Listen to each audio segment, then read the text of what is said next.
마가복음 4장 10절에서 20절까지 말씀입니다. 새벽녘 성경으로 신약 57페이지에 있는데요. 제가 하나님의 말씀 봉독하겠습니다. 예수께서 혼자 계실 때에 예수의 주위에 둘러있는 사람들이 12제자와 함께 그 비유들이 무슨 뜻인지를 예수께 물었다. 예수께서 그들에게 말씀하셨다. 너희에게는 하나님 나라의 비밀을 맡겨주셨다. 그러나 저 바깥 사람들에게는 모든 것이 수수께끼로 들린다. 그것은 그들이 보기는 보아도 알지 못하고 듣기는 들어도 깨닫지 못하게 하셔서 그들이 돌아와서 용서를 받지 못하게 하시려는 것이다. 그리고 예수께서 그들에게 말씀하셨다. 너희가 이 비유를 알아듣지 못하면서 어떻게 모든 비유를 이해하겠느냐? 씨를 뿌리는 사람은 말씀을 뿌리는 것이다. 길가에 뿌려지는 것들이란 이런 사람들이다. 그들이 말씀이 뿌려질 때에 그들이 말씀을 듣기는 하지만 곧바로 사탄이 와서 그들에게 뿌려진 그 말씀을 빼앗아 간다.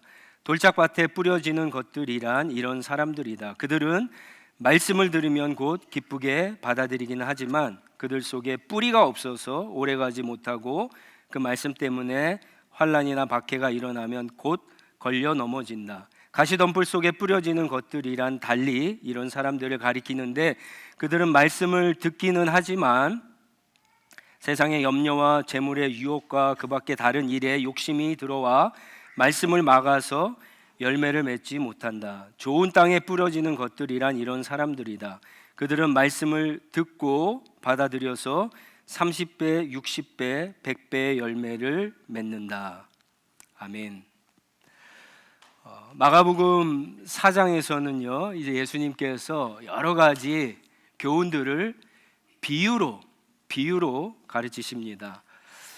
이전에도 비유로 가르친 적이 있죠. 우리가 지난 시간에 3장에 보시면 예수님을 귀신 들렸다 하고 귀신의 힘으로 귀신을 쫓는다라고 했을 때 예수님이 변론을 하시죠.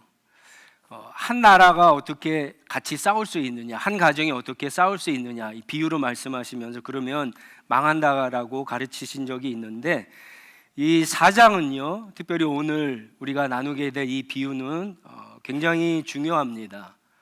왜냐하면은 이 비유는요, 예수님의 어떤 메시지를 주시기 위해서 비유 전체를 갖다가 그것도 20절이나 할애해서 지금 예수님께서 가르치시고 있기 때문에 그렇습니다.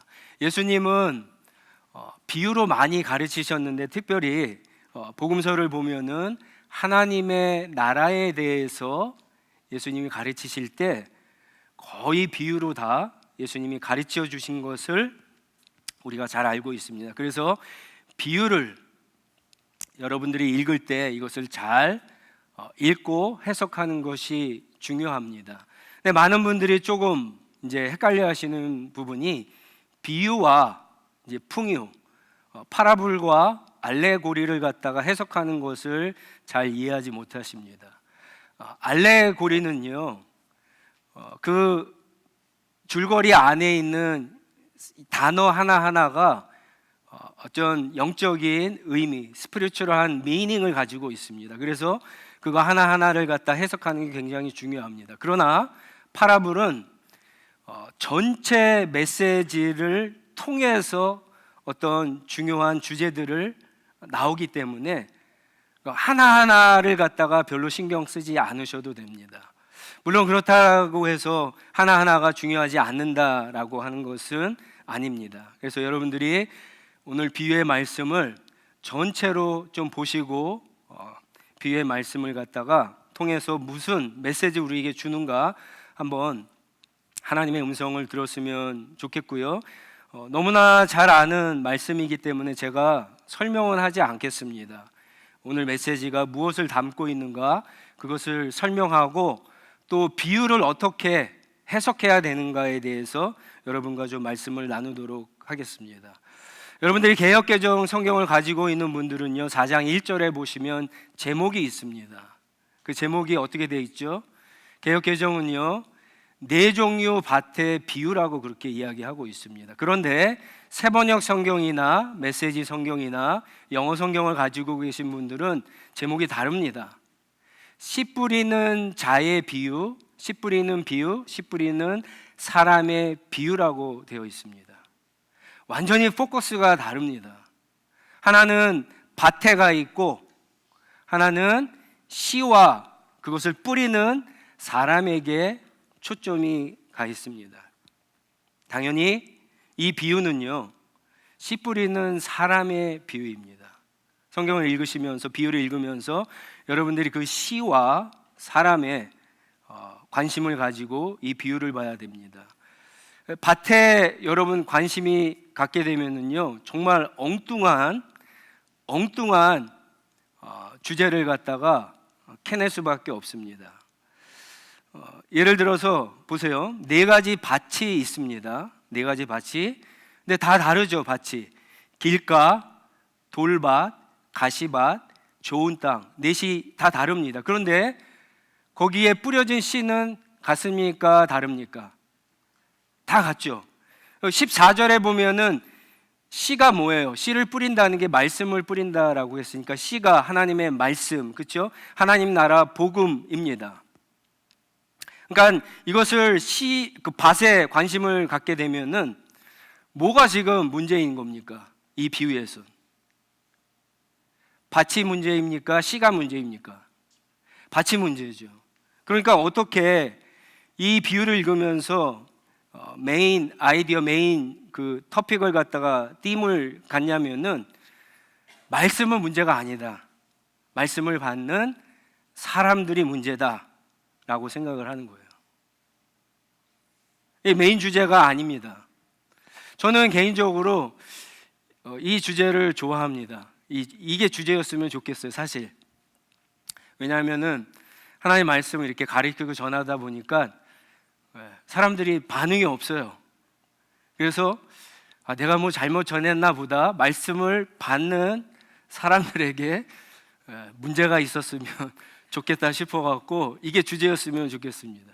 여러분들이 말씀을 전할 때 말씀이 들려지면 반응을 하셔야 돼요. 아멘도 하시고 속으로도 아멘 하시고 또 소리도 내서 아멘 그렇게 하실 수 있기를 바랍니다. 어쨌든 이게 비유의 핵심은 아닙니다. 또 어떤 사람들은요, 이 땅 중에서 열매를 맺은 땅은 몇 가지죠? 하나밖에 없죠. 좋은 땅밖에 없어요. 그래서 이 비유의 주제를 이렇게 생각하는 거예요. 야, 역시 좋은 땅이 되어야 되겠다.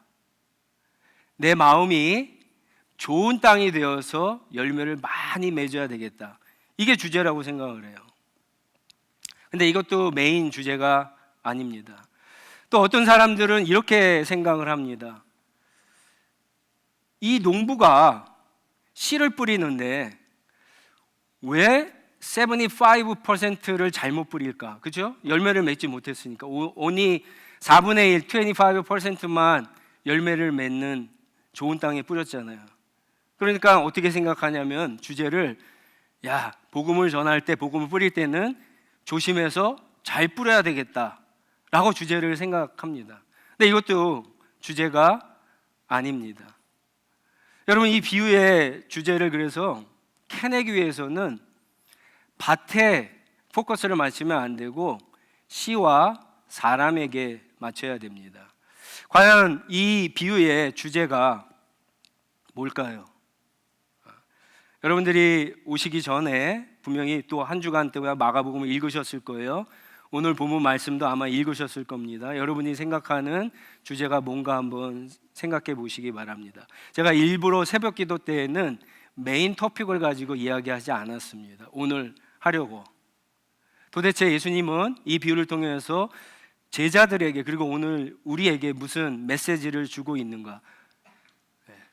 그리고 여러분들이 하나 더 생각해야 되는 게, 왜 하필이면 예수님께서는 지금 이 시점에서 이 비유를 제자들에 가르치실까 생각해 보셔야 돼요. 힌트는 11절과 13절에 있습니다. 11절에는 뭐가 힌트냐? 이 비유는 어떤 비유라고요? 하나님 나라의 비밀에 관한 비유입니다. 하나님 나라에 대한 비유입니다. 우리 한번 복습해 볼까요? 하나님의 나라가 나오면 뭘로 바꾸라? 어떤 단어로 바꾸라 그랬습니까? 하나님의 통치, 하나님의 다스림으로 바꾸라고 했습니다. 이 비유는 하나님의 말씀이 뿌려질 때, 그렇죠? 그 말씀이 어떤 사람에게 들어와서 하나님의 다스림이 시작한 것과 관계가 있습니다. 그래서 우리가 첫 번째로 생각해야 될 하나님 나라의 비밀은, 하나님 나라는 어떻게 시작한다? 무엇으로 시작한다? 내 노력이나 내 열심이나 내 힘으로, 내 지혜로 시작하는 게 아니라 오직 하나님의 말씀으로 시작된다라고 하는 거예요. 하나님의 말씀을 선포하지 않으면 거기에 하나님의 나라는 시작될 수 없습니다. 하나님의 나라의 열매는 맺어질 수 없다라고 하는 겁니다. 13절에서는 또 뭐라고 이야기합니까? 13절에서는 이 비유가 키라고 얘기해요. 열쇠예요. 모든 비유, 모든 하나님의 나라의 비유를 갖다가 이해할 수 있는 키라고, 열쇠라고 그렇게 이야기합니다. 이게 무슨 말이냐면은 지금 이 20절이나 되는 이 씨 뿌리는 자의 비유 안에 하나님의 나라에 관한 많은 비밀들이 이 안에 담겨져 있다라고 하는 거예요. 그래서 이 비유를 잘 이해하면은 앞으로 이제 4장에 나오는 다른 하나님 나라의 비유나, 여러분들 마태복음 13장에 보면은 다 하나님의 나라의 비유거든요. 그 비유장이 그것을 갖다가 정확하게 올바르게 이해할 수가 있습니다. 자, 그럼 왜 하필이면 예수님이 지금 이 비유를 갖다가 이야기하실까라고 하는 거죠. 여러분, 예수님의 그 메인 사역이 뭡니까? 예수님의 그 메인 미니스트리가 뭡니까? 그것은 하나님 나라 복음 선포예요. 그래서 마가복음 1장 14절부터 15절에 하나님의 나라가 가까이 왔다, 너희가 회개하고 하나님 나라 복음을 믿어라, 그렇게 이야기했잖아요. 자, 그런데 이 4장이 있기 전까지 정작 하나님은 하나님의 나라가 어떻다라고 하는 것을 한 번도 이야기한 적이 없어요. 여러분 잘 보세요. 하나님 나라 복음을 믿어라 그러는데 그 복음의 내용이 뭔지 한 번도 얘기하신 적이 없어요. 심지어 제자들에게까지 이야기한 적이 없습니다. 그런데 지금 이제 비로소 처음 제자들에게 그것을 이야기하고 있어요. 그게 바로 하나님의 나라입니다. 하나님의 나라가 무엇이다라고 하는 것을 지금 설명하고 있는 겁니다. 자, 그러면 또 한 가지 질문을 해봐야 되는 게, 그러면 3장까지 예수님께서 하나님 나라 복음을 전하는 이 사역이 성공했습니까? 실패했습니까? 하나님 나라 복음을 전할 때 예수님의 사역이 성공했어요? 성공하지 못했습니까? 사실 이 비유는요, 예수님의 사역을 지금 평가하는 거예요. 그리고 앞으로도 예수님이 하나님의 나라 복음을 전하고, 그리고 예수님의 사역을 이어받아서 제자들이 하나님의 나라 복음을 전할 때 똑같은 일이 일어날 것이다 라고 하는 거예요. 예수님께서 하나님 나라 복음을 전했는데 몇 %만 하나님 나라 복음을 받았습니까? 25%예요.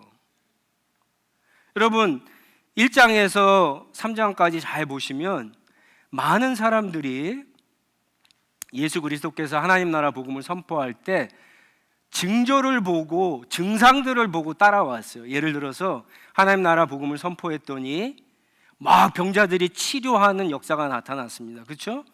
왜냐하면 사탄이 쫓겨가니까, 사람들을 갖다 막 짓눌리고 있는 사탄이 쫓아가고 악마들이 쫓아가는 역사들이 일어나니까 하나님의 나라가 임하고 사람들이 쫓아왔어요. 그런데 정작 그들이 하나님 나라 복음을 보고 경험하고 그것을 가지고 하나님 앞에 회개하고 믿었습니까?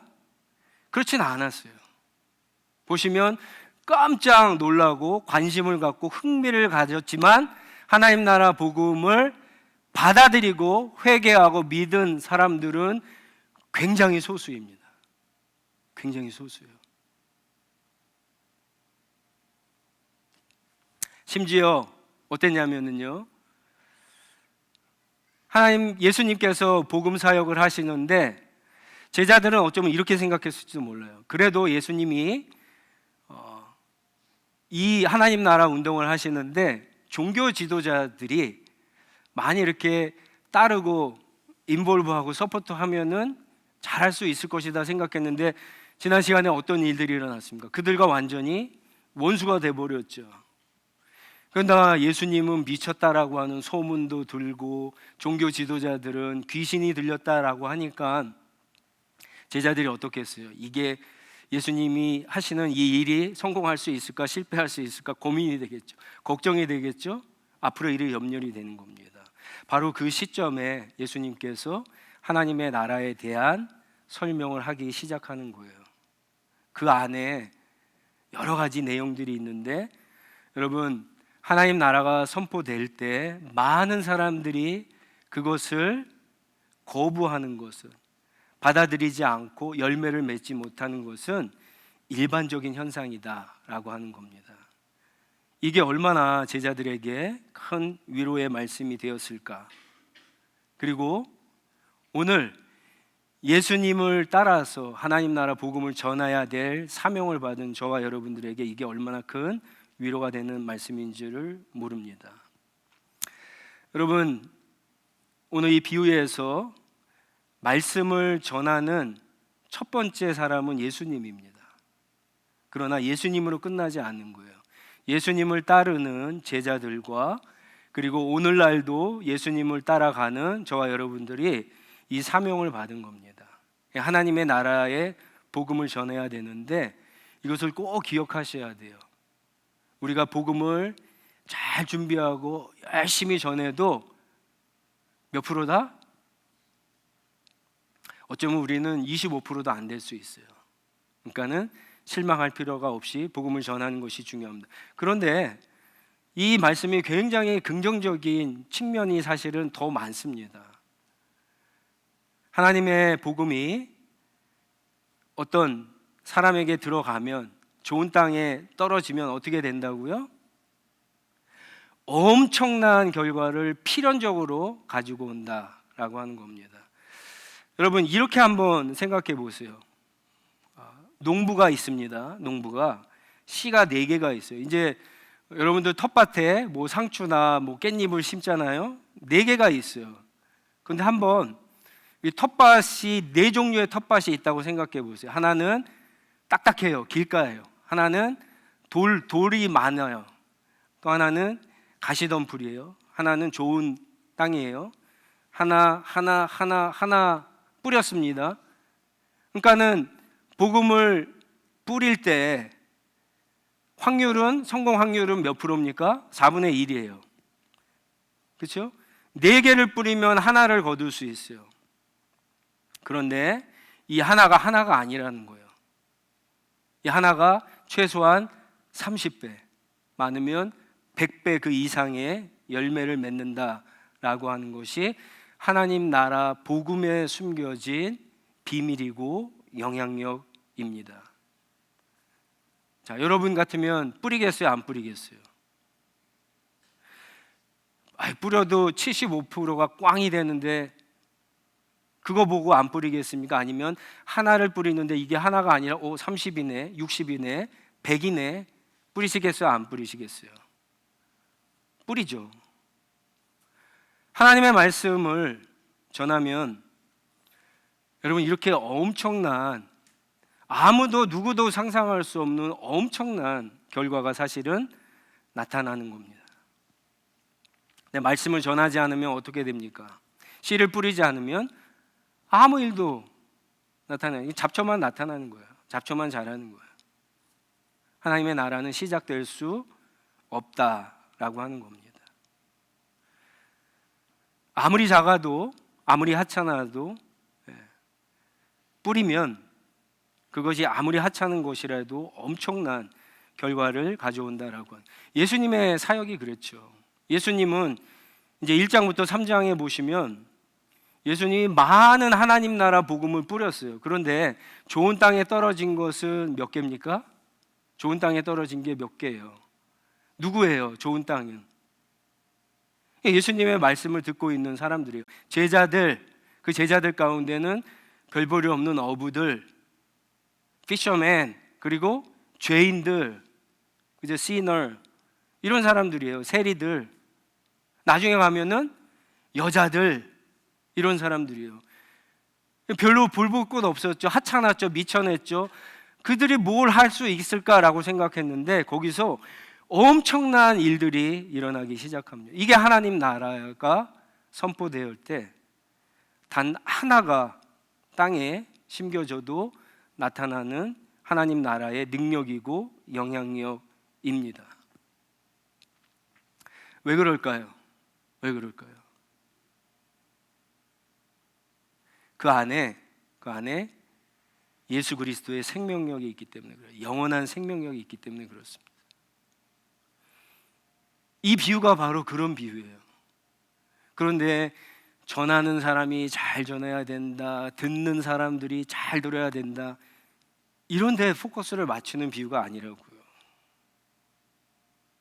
결국 이 비유를 통해서 하나님 나라 복음을 전해야 되는 제자들, 오늘 우리 시대에 하나님 나라 복음을 전하는 사명을 갖고 있는 우리들에게 주시는 교훈이 뭡니까?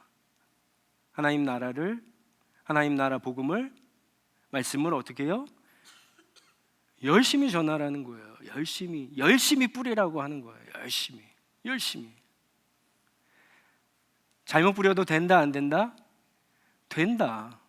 엉뚱한 데 뿌려도 된다, 안 된다? 된다라고 하는 거예요. 여러분, 우리가 잘 뿌려봤자 예수님보다 잘 뿌릴 수 있어요? 없습니다. 그러나 그 복음이 하나라도 심겨지면, 하나라도 어떤 사람 가운데 들어가면 엄청난 결과를 초래한다라고 하는, 그것은 그 사람의 문제가 아니라, 복음을 전하는 뿌린 사람의 문제도 아니라 그 말씀 자체의 능력이 있기 때문에 그렇다라고 하는 거예요. 그래도 기왕이면 좋은 땅에 골라서 잘 뿌리면 좋지 않을까, 그런 생각도 들죠. 근데 여러분, 처음부터 좋은 땅이 어디 있어요? 저와 여러분들이 처음부터 좋은 땅이었냐요? 그렇지 않습니다. 우리는 다 길가와 같은 사람들이었어요. 처음에는. 그렇죠? 처음에 다 그런 사람들이에요. 어쩌면 지금 여러분 가운데 그런 사람들도 있어요. 길가는 굉장히 단단한 땅입니다. 그래서 씨를 뿌렸는데 씨가 그대로 있어요. 땅 속으로 들어가지고 그대로 있으니까 새가 와서, 사탄이 와서 그것을 먹어버린다라고 그렇게 이야기하죠. C.S. 루이스가 스크루테이프라고 한 편지라고 하는 책에서 이것을 잘 설명합니다. 이 책을 여러분들 한번 꼭 읽어보시기 바랍니다. 이거는 경험이 많은 악마가, 실제 이야기하는 경험이 많은 악마가 자기 조카 악마를 갖다 레슨하는 내용이에요. 그래서 31가지의 편지를 갖다가 씁니다. 아마 그 C.S. 루이스가 자신이 성경을 읽고 공부하고 경험한 것들을 갖다가 상상으로 이렇게 만들어낸 건데 굉장히 유익한 책입니다. 이 책에 보면은 재미있게도 첫 번째 얘기가 나오는데, 이 첫 번째 등장하는 이 악마가 성공한 그 사람이 무신론자 이야기합니다. 아주 골수 무신론자가 있어요. 근데 제 생각에는 이 책을 읽으면서 보니까 이게 C.S. 루이스더라고요. C.S. 루이스가 원래는 예수님을 만나기 전에 굉장한 무신론자였거든요. 근데 어느 날 하나님의 말씀을 통해서 이 사람이 변화돼서 20세기 최고의 변증가가 됩니다. 근데 자기 얘기를 써놨는데 그게 어떤 내용이냐면은 한 그 골수 무신론자가 여느 때와 같이 박물관에 가서 책을 읽고 있어요. 그런데 갑자기 책을 읽다가 갑자기 하나님이라고 하는 분이 계실까? 갑자기 그런 생각이 드는 거예요. 신이 과연 있을까? 막 궁금해지기 시작하는 거예요. 근데 그 책에 보면은 이제 악마가 깜짝 놀라는 거예요. 이 사람을 지배하고 있던 그 악마가 깜짝 놀래갖고 그 무신론자에게 마음속이죠. 들리지는 않겠죠. 마음속으로 그런 마음을 주는 거예요. 야, 점심시간 다 됐는데 무슨 생각하고 있는 거야? 밥으로 먹으러 가야지, 이런 생각을 하는 거예요. 그러니까는 이 무신론자가 순간적으로 잊어버려요. 그리고는 밥을 먹으러 갑니다. 밥을 먹는데 또 갑자기 그 생각이 드는 거예요. 또 악마가 속삭이죠. 무슨 소리 하고 있는가, 지금 집에 가서 할 일도 많은데. 그러니까는 다시 생각을 접고는 여느 때처럼 집으로 가고, 그것을 바라보는 악마가 회심의 미소를 딱 짓고 있다라고 하는 거죠. 여러분, 이런 일들이 우리에게도 처음에 다 있었어요. 누군가가 복음을 전했을 때, 누군가가 기도할 때, 누군가가 이렇게 예배에 앉아 있는데 하나님에 대해서, 예수님에 대해서, 복음에 대해서 알고 싶은 마음이 있는데 금세 사라져 버리잖아요. 우리의 신앙은 그렇게 시작했어요. 처음부터 좋은 땅이 어디 있습니까? 처음부터 하나님의 말씀 그냥 막 받아갖고 막 신앙이 쑥쑥 자라갖고 막 열매를 맺고 그런 사람이 어디 있어요? 우리 안에는 우리의 인생, 우리의 마음을 갖다가 여러분 이렇게 딱 펼쳐두면은 이런 게 다 있는 거예요. 어떤 말씀에 대해서는 길가와 같은 마음도 있고, 또 돌짝과 같은 마음도 있고, 가시덤불 같은 마음도 있고. 근데 그런 것들이 점점 다 줄어들면서 여러분 좋은 땅이 되는 거예요. 좋은 땅이 된다는 게 뭡니까? 씨가 자라갖고 열매를 맺는다는 게 뭡니까? 하나님의 말씀이 일단 와야 되겠죠. 나한테 들려야 돼요. 그 말씀의 순종 여부에 따라 내 신앙이 자라고 열매가 맺는 거예요. 그것을 하나님의 나라로 표현하면은 하나님이 나를 다스리기 시작했다라고 하는 거예요. 내가 예전에는 나를 다스렸고, 내가 내 인생의 주인이었고, 내 인생의 어떤 계획과 목적과 뜻은 다 내가 했는데, 이게 주인이 바뀌어 버리니까, 하나님 나라가 들어와서, 말씀이 들어와서 이 주인이 바뀌니까 하나님의 뜻이 중요하고, 하나님의 말씀이 중요하고, 하나님의 계획이 중요하고, 내 삶 가운데 하나님의 역사하시는 것이 중요하게 되는 사람으로 바뀌는 거예요. 그게 믿음이 자라는 거고, 좋은 땅에서 열매가 맺어지는 모습을 그렇게 표현하고 있는 겁니다. 우리 가운데 아무도 처음부터 좋은 땅은 없습니다. 우리가 하나님의 말씀을 들을 때 우리는 알아요. 내가 길가인지 알아요. 그래서 말씀을 툭툭 튕겨내는 거 내 자신이 압니다.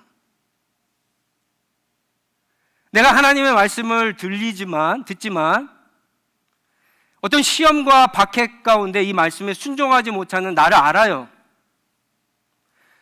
내가 하나님의 말씀을 듣지만 여러 가지 욕심 때문에, 탐욕 때문에 이 말씀을 붙잡지 못하고 살아가지 못하는 나 자신을 압니다. 그러나 우리가 하나님의 말씀을 전하는 입장에서는 저 사람은 길가, 저 사람은 가시밭, 저 사람은 돌밭, 저 사람은 좋은 밭이니까 저 사람한테 복음을 전해야지, 모릅니다.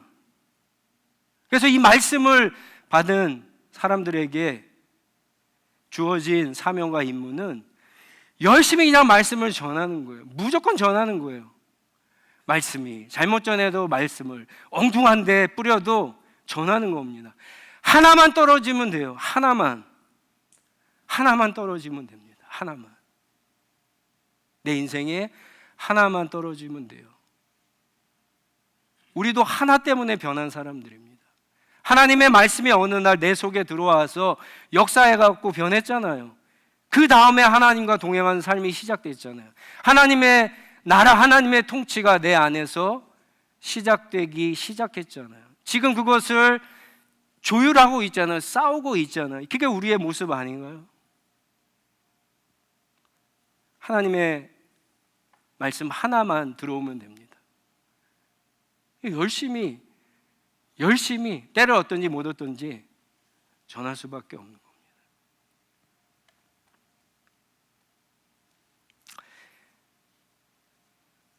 우리는 예수님보다 성공률이 더 작을 수 있습니다. 그러나 말씀의 효과는요, 똑같습니다.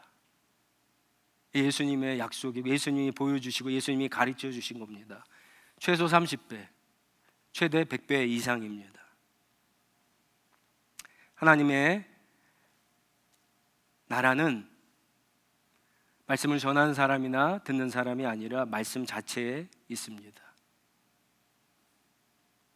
우리는 하나님의 말씀을 열심히 부지런히 전하면 됩니다.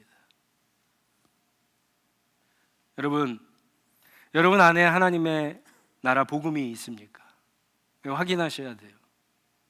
그 복음이 정말 있습니까? 혹시 하나님의 말씀이 들려지는데 튕겨내고 있지 않습니까? 말씀이 자라다가 멈춰 있지 않습니까? 말씀이 죽어 있지는 않습니까? 확인해 보셔야 돼요. 열매를 맺고 있는지 확인해 보셔야 돼요. 그리고 또 한 가지, 하나님의 복음을 여러분 뿌리고 있습니까? 뿌린 적이 있습니까? 뿌리고 있어요? 열심히 뿌리고 있습니까? 여러분의 사랑하는 사람을 위해서, 이 사람이 예수님을 만나기 위해서 열심히 기도하는 거 좋습니다. 근데 분명히 예수님의 이 비유를 통하면은요, 뿌려야 돼요. 내가 한번 말씀을 뿌렸는데 실패해도 엉뚱한 곳에 뿌려도 계속 뿌려야 돼요. 언젠가 하나가 들어가면 바뀝니다. 기도만 열심히 하고 말씀을 뿌리지 않는다, 모순입니다. 맞지 않아요. 말씀을 뿌려야 돼요. 그리고 하나님의 말씀에 여러분 그 능력을 꼭 믿으시기 바랍니다. 말씀을 전하는 분들이 이제 갖게 되는 어떤 실수하는 모습들이 이거라고 생각을 합니다. 내가 말씀을 전했는데 저 사람이 말씀을 자꾸만 받지 않아요. 그러니까 어떻게 해요? 뭐 원망도 되고 안타깝기도 하지만 원망도 되고요. 어떨 때는 화도 나요. 그건 올바른 것이 아닙니다. 예수님의 오늘 비유에 보면 당연한 거예요. 말씀을 튕겨내고 말씀이 자라지 못하고 멈춰 있고 죽는 것은 당연합니다. 왜 그런 생각을 하냐면은 하나님의 말씀의 능력을 온전히 믿지 못하기 때문에 그러는 거예요. 나는 잘했는데, 그렇죠? 이 말씀이 자라고 열매 먹고 이런 것들이 나와 저 사람 간의 어떤 관계 문제라고 생각을 하는데 그렇지 않습니다. 나는 잘 전했는데 저 사람은 잘 못 받았어. 나는 이렇게 잘 던졌는데 못 받았어. 그 문제가 아니에요. 그 문제가 아닙니다. 하나님의 말씀을, 그 능력을 믿으면 열심히 뿌리면 됩니다. 그 어느 순간에 그 말씀 하나 가지고 하나님께서 일하시고 성령님께서 일하십니다. 그러면 진짜 상상도 할 수 없는 엄청난 일들이 일어나는 거예요. 예수님은 그것을 아셨어요. 그리고 가리키시는 거예요. 그러나 제자들은 처음에 이 비유를 들었을 때 모릅니다. 그래서 13절부터 가리켜 달라고 이렇게 이야기를 하는 거예요. 예수님이 설명해 주시죠. 잘 몰랐을 거예요. 뒤때도 이런 게 있나가 보다. 나중에 가서, 그렇죠? 베드로 같은 경우 말씀 하나 탁 던졌는데 어떻게 3,000명, 5,000명이 막 돌아오잖아요. 엄청. 그리고 지금 2000년이 흘러서 어떻게 됐습니까? 이 제자들이 전한 복음 때문에 어마어마한 열매들이 이 땅 가운데 맺혀지고 있습니다. 저와 여러분을 통해서도 하나님의 말씀이 뿌려지면 그런 역사가 나타나는 점이 있습니다. 그렇게 쓰임받는 저와 여러분, 우리 공동체가 되기를 주님의 이름으로 축원합니다. 우리 같이 일어나셔서 주신 말씀 가지고 기도하겠습니다.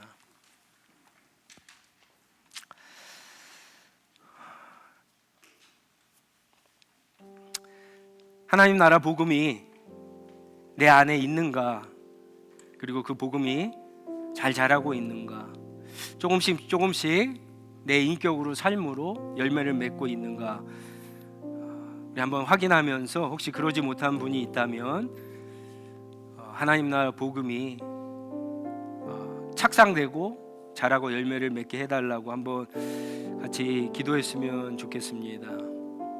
더 이상 말씀을 튕겨내지 않고 사탄이 빼어가지 않도록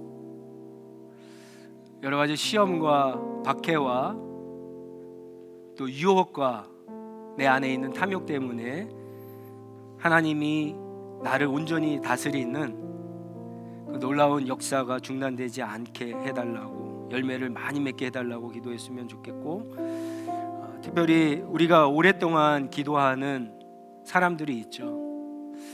마치 많이 씨앗을 뿌리는데 75%의 땅에 떨어지는 것 같습니다. 우리의 자녀들이 그렇죠. 우리 일부의 교사 예배 드리면서도 그런 기도를 같이 했는데 우리 자녀들이 그렇습니다. 우리의 다음 모습들이 그럴 수 있습니다. 네, 여러분, 우리도 그랬습니다. 우리는 하나님의 말씀에 생명력과 능력을 믿어야 됩니다.